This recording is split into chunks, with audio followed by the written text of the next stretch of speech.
Hi, third grade. Well, this week we're going to do a bird beak activity. I shared the worksheet with you already, but if you've misplaced it, I did upload it into Google Classroom so you can print it out again. I also shared it as a Google Doc so you can actually edit right in there if you desire. But just like in science class, we have I can statements, so I'm going to begin with those. So I do have 3 I can statements because I don't expect this activity to be done in one day, but take the whole week to get it done. So I can simulate a bird picking up food with its beak. Remember, simulate is to pretend. You're not actually the bird, nor any of the items I have are beaks, but we're going to simulate it. I can compile the data in a chart showing which beak picked up which food. So again, I've already provided the chart to you, and I'll be sharing that later in this video. And I can answer 10 questions on Google Forms about the bird beak activity. And that Google Forms has also been uploaded in Google Classroom.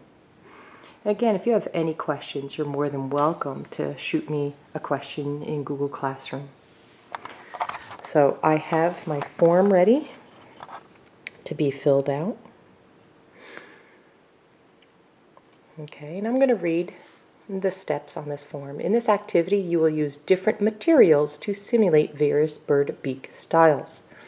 You will try to pick up a variety of food items. Again, I put that in quotes because not all of it truly is food. Notice which beaks are better for the various items and think about why. Record your observations or opinions in the chart. So right here I have pictures of various birds. A cardinal. So we're going to use a binder clip to represent the cardinal and his type of beak. A toothpick to represent the woodpecker. Now, if you don't have a toothpick, another thing you could do is you could take a paper clip and open it up. Okay, and you'll be using this end of it. Okay, so we can do that. A spoon to represent a pelican. A pipette, which I don't expect you guys to have, so I will simulate that whole activity today. And tweezers to represent our blue jay. And then all the foods we have over here. So the nectar, I actually put tomato juice in a long cylinder. And again, I don't expect you to have something long and narrow like this at home, so I will simulate this whole activity with every type of beak. Water bugs. So I just took something that could float in water. I actually sliced off little pieces of cork to float in water. That's my water bugs. Worms. So I have a piece of yarn for my worms. Grubs. I have craisins. I actually couldn't find any raisins, so I have craisins. And nuts and seeds. And I do have some nuts and seeds. Now, if you're someone who's allergic, you'll see that I listed right here, you could use beads to represent nuts and seeds. So at this time, I recommend, you pause the video and go find your supplies so you can do this activity. I'm going to continue with the videotape, however.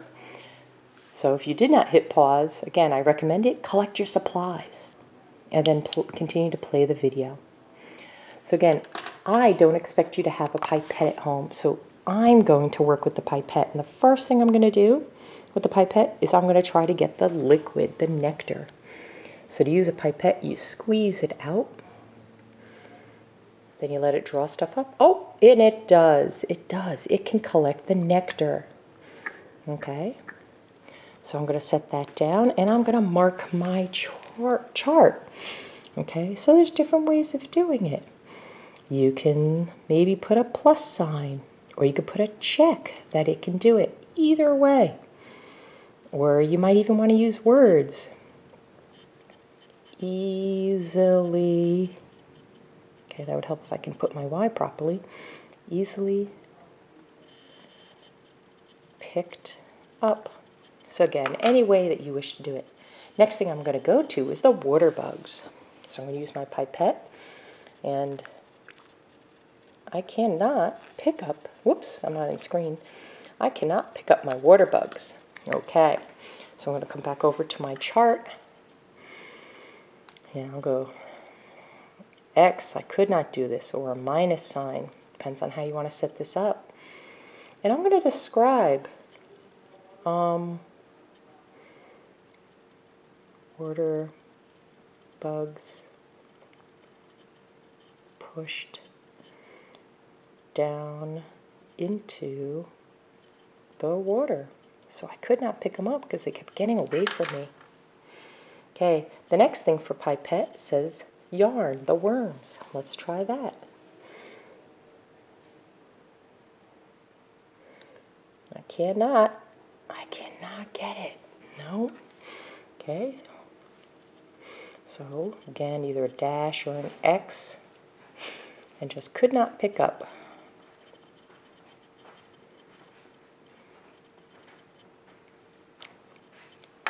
Okay, how about the grubs, which I'm using craisins, or if you have raisins at home.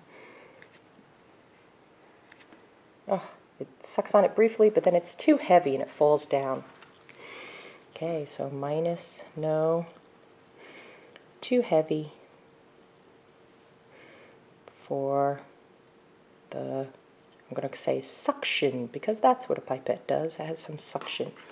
Okay, so it was too heavy for that. So the last thing are nuts and seeds. And I've got different size nuts. Can't do the big ones. Let's see, maybe the small ones. Let's see. Nope, couldn't do those either.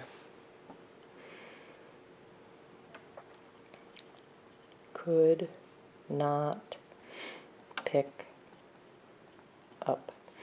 So again, I showed you a variety of different ways that you can fill this out. You can use symbols, you can use words, you can use a combination of both. Next thing I'm going to do is actually show you a little bit about how we do use all the others. So the binder clip, you will squeeze it like this and see if you can grab things.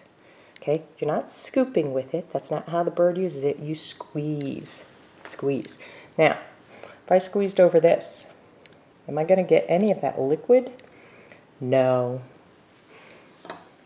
So I'm actually going to mark off my chart. Either an X or the dash again. Okay. How about the toothpick? Now again, we can either use a toothpick. I'll dip it in there. And I guess, you know, it got a little wet. Dip it in again. Okay, I'm not getting in the camera view, so it's a little wet, but I don't know really how the bird's supposed to enjoy that. Lean its neck back or something, let it drip into its mouth, possibly. Okay, possibly. Okay, again, if you don't have a toothpick, you can use the end of a paper clip and do the same thing. When it comes to the other foods too, remember, we're poking with the toothpick. You're poking. Okay, you're not scooping, you're poking. Okay, so again, I would say not very well. Beak got wet. But I wouldn't say it really ate a lot, right? So now the spoon.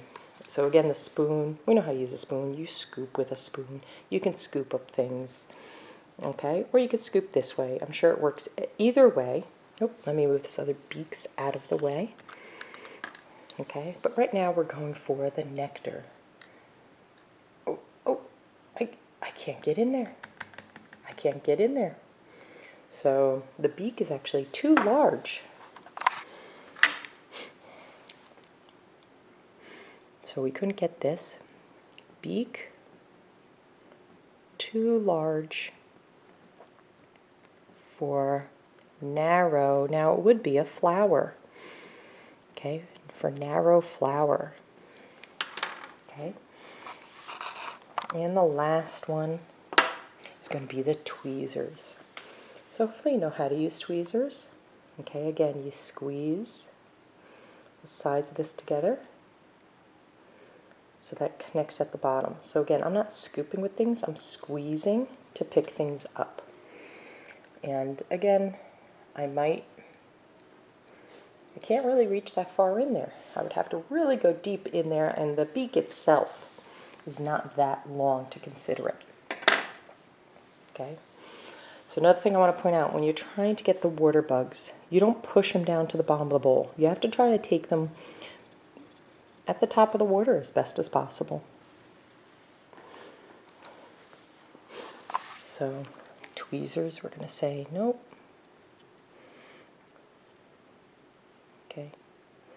Could not collect liquid. Okay. So I hope you guys do enjoy the activity. Try to have fun with it. And if you have any suggestions or ideas of other bird beaks you think we could try, I would love to hear them. And maybe, we can consider doing that at another time. Or you can add it in with one of your posts. So I also tried doing Flipgrid. It's another way for you to actually take a short video using the camera. You can share your chart when it's done. Let's see how that works. So I'm trying different methods. Let's see what works. Enjoy, guys. And remember, this is not all to be done at the same time. You could do this activity one day, maybe post something on Flipgrid another day, and then try to do the Google Classroom questions at the end. Be greatly appreciated. And again, you can always comment in Google Classroom if you have any questions at all. All right? Enjoy.